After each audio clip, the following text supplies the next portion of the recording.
My name's Edmond Yakani, Executive Director of CEPO. I would like to take this opportunity to strongly condemn the act of beheading 6 persons in Wonduruba area of Central Equatoria State. Tying individuals and beheading them, it is an act of crime against humanity. It's a violation of human rights, even if the deceased are suspected to be members of any opposition against the government. That's not the way how they should be handled. They should be kept as a prisoners of war and allowed to join their families, not to be beheaded. And if they are civilians, still it's a crime against humanity. So the act that was done for the 6 people being tied down and beheaded, it's a crime against humanity.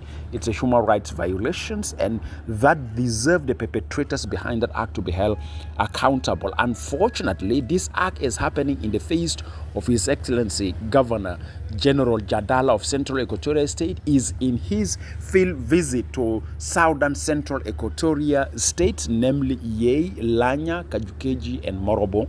And we have seen the field visit of the governor is being named and shamed by this act, or actually this act is a slap on the face of the governor in his field visit. And that's why, as a civil society, we are calling His Excellency Governor to constitute a committee to investigate the perpetrators behind this act, and they should be held accountable, and the investigation should be made public in a transparent manner.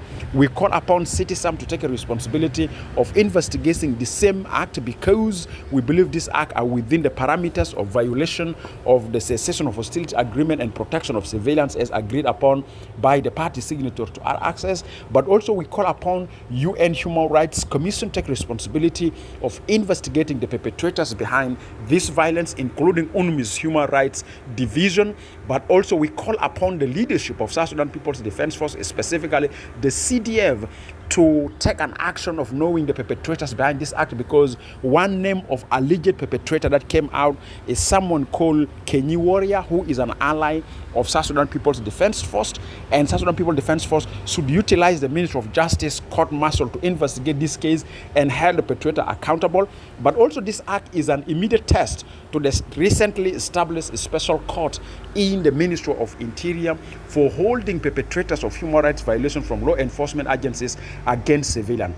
As a civil society, we strongly condemn the act of committing atrocities in form of beheading, whether being members of any opposition group against the government or civilians. That's why we are demanding for proper reporting and public information on exactly what went wrong, and why should beheading be used as a structure or as an approach of holding the perpetrators accountable. Why should somebody be licensed to behead people, since we know under human rights nobody have the right to take away life of anybody except due legal process? So we strongly condemn the act, and we wish that the government of Central Equatoria State, under the leadership of His Excellency General Jadala, should take an action for holding the perpetrators behind this act accountable. Thank you very much.